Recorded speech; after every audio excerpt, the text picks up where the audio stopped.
Balikan natin ang balita tungkol sa dalawang bangkay na lalaki na natagpuan sa gilid ng kalsada sa Rodriguez, Rizal. May unang balita live si James Agustin. James!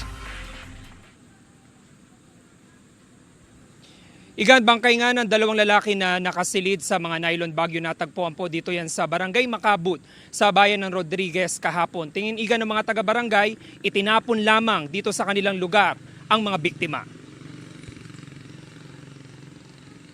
Iginagulat ng mga residente ng Sitio Odyongan sa Barangay Makabud, Rodriguez, Rizal nang matagpuan ng dalawang bangkay sa gilid ng kalsada bandang alas 6 ng umaga kahapon.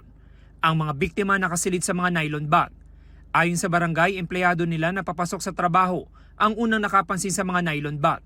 Nung makita niya, nag-report siya dito sa barangay hall at agad na mga nag-responde yung aming kagawad at kinonfirm, chinek muna. Nung na-confirm, nag-report ka agad sa pulis, sa PNP.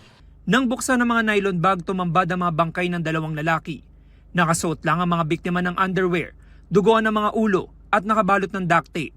Nakatali rin patalikod ang mga kamay. Nakabaloktot siya, tapos nakatali yung kamay, naka-tape.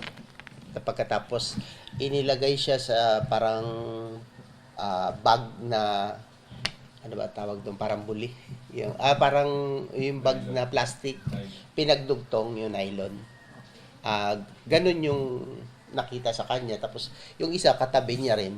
Sabi ng barangay, hindi pamilyar sa kanilang dalawang lalaki. Hindi siya residente dito at itinapon lang siya dun sa lugar na yun. Base sa record ng barangay, hindi raw ito ang unang beses na may nagtapon ng mga bangkay sa naturang sitio.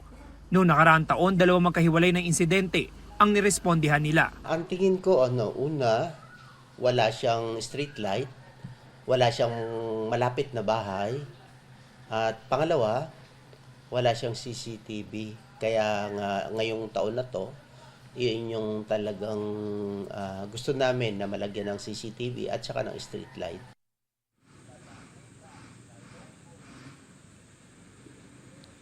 Samantala, igan, sinusubukan pa natin na makuha yung panig ng pulisya kaugnay nung nangyari na yan na insidente. Samantala, sa panig naman ng barangay ay pinaigting nila yung pagbabantay lalo na doon sa kanilang mga boundary dahil ilang metro na lamang yung layo nila doon sa San Jose del Monte, Bulacan. Yan ang unang balita mula rito sa Rodriguez, Rizal. Ako po si James Agustin para sa GMA Integrated News. Igan, mauna ka sa mga balita, mag-subscribe na sa GMA Integrated News sa YouTube para sa iba't ibang ulat sa ating bansa.